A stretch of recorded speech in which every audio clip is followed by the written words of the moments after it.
Because even Barack Obama said this at 8:18 a.m. He said it on October 17th. He said, let's work together to make the government work better instead of treating it like an enemy or making it worse, period. That's not what the founders of this nation envisioned when they gave us the gift of self-government, period. So even Barack Obama acknowledges that the greatest gift our great-great-great-grandfathers gave us was the right to self-govern. That was so fucking powerful. It's the first time in my lifetime, I've been on a planet Earth 50 times around the sun now, that I ever seen a president admit that, or his speechwriters admit it, that this is a nation of self-government. No democracy, no republic. This is self-government. The nation is the people. The nation is not the United States government. The nation is a group of people, not a group of state agents or federal agents or United States government agents. The nation means the people. The people are self-governing. They don't need a United States government. They don't need a state government. They are self-governing. This is the great experiment of the self-governing. That's what you are.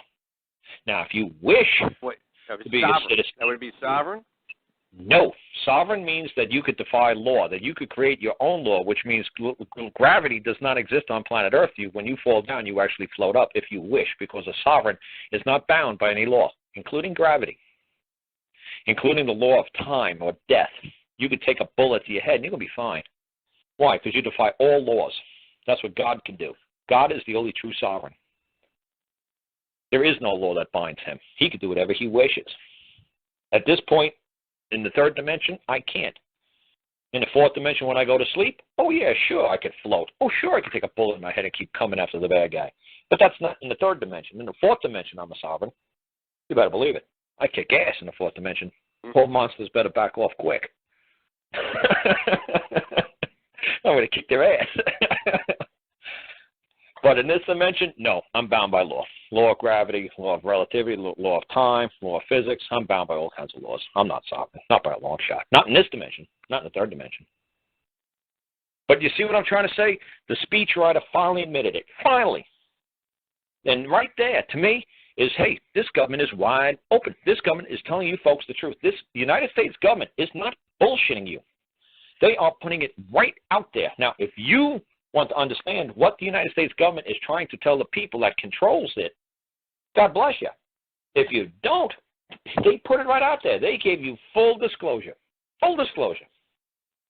I mean, if that sentence wasn't beyond powerful, I said, oh, my God. I was listening to BBC or NPR, you know, one of those Fruit Loop liberal, you know, Joe Dandy, whatever, radio station, limberist radio stations, because I like to hear what the other side's got to say. Educational. Right. That's the thing. National broadcast, national educational. Oh, NPR. Right. Yeah, that's all we get up here in the mountains. We only get NPR. Oh. We get Sesame Street, and that's all we get. We get that kind of nonsense. But what's great, it lets me hear what the other side's got to say. Right. I'm telling you, at 8 o'clock in the morning, at 8:18 on October 17th, that man uttered it, and I heard it on an effing radio. And I was like, my God, full disclosure. He is telling you what is true. He is not bullshitting you. There is no Obamacare. There is no Social Security. There is no IRS. There is no. He told you. He told you. It came right out of his mouth. His speechwriters put it in front of a cue card, and he told you the truth.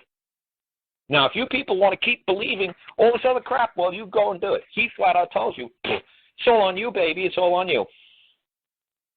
Now, if you want to believe him, believe him.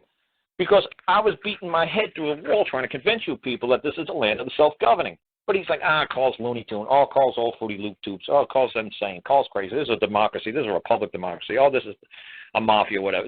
No, it ain't. It's the land of the self-governing. Yes, we are. That's the greatest gift our grandfathers killed and died for, that we have the right to go from point A to point B, and nobody can get in our way. It's that simple. There is nothing else.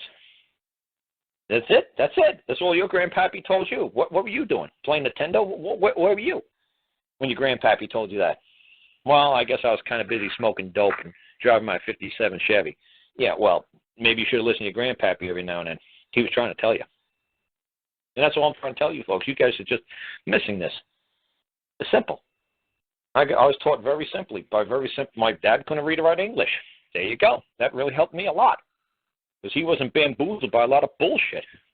He just had to know what worked for him off the top of his head. He couldn't rely upon a book. He couldn't rely upon anything he read. He had to go out there and experiment and live his life and say, hey, dude, this is what I see out here in the streets. This is what works and this is what don't work. Thank God he was in a reform school almost his whole entire life. After his dad went back to Germany after World War II, he was left in the New York City streets. He was a tough little bastard. So thank God, man, that I got taught street smart from him. And my mom was a straight A high school student from Old Dominion in New York City, an all-business Catholic girls' school. And she finished at the top of her class. She won 6 out of 10 awards for her graduating class. And she was beautiful. She looks like freaking Elizabeth Taylor in a yearbook. She was gorgeous. She's got that blue eye. She's got the black hair. She was gorgeous. I got a good gene fucking pool I got from. But like I said, thank God I got a bookworm mom who worked for the IRS for 30 years, and I got a street punk dad who was a Navy guy. I mean, what a combination.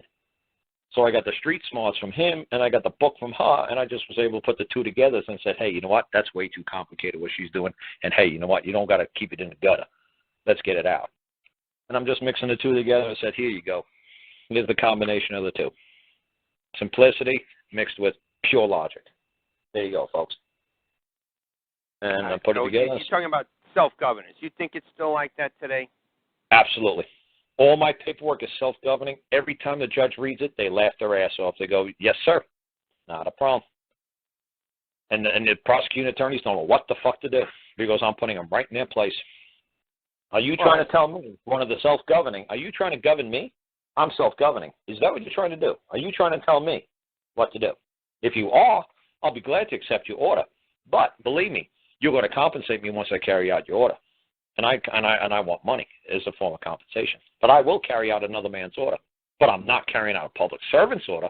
No. I'm carrying out another man's order. You going to order me as a man? Man on man? You going to order me? Do it. I'll carry out your order. You're going to compensate me. Here's the bill.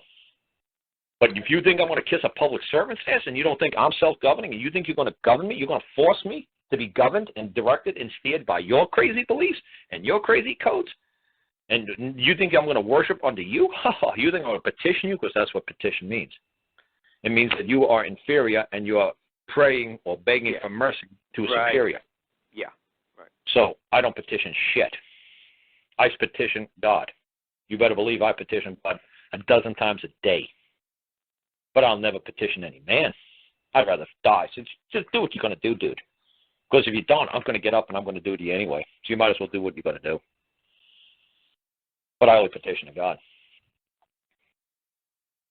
And that's why I tell people, what's all the silly petition shit? You make a claim. You give your public servant notice, just like you give your maid or butler notice. I'm giving you notice, buddy. Ship up or shape out. You're going to shape it up. You're going to ship out one way or the other. I don't care. I'm giving you notice. I'm putting you on notice. Back off or do your damn job and leave me alone. I'll let you know when I need you. I don't require you at this time.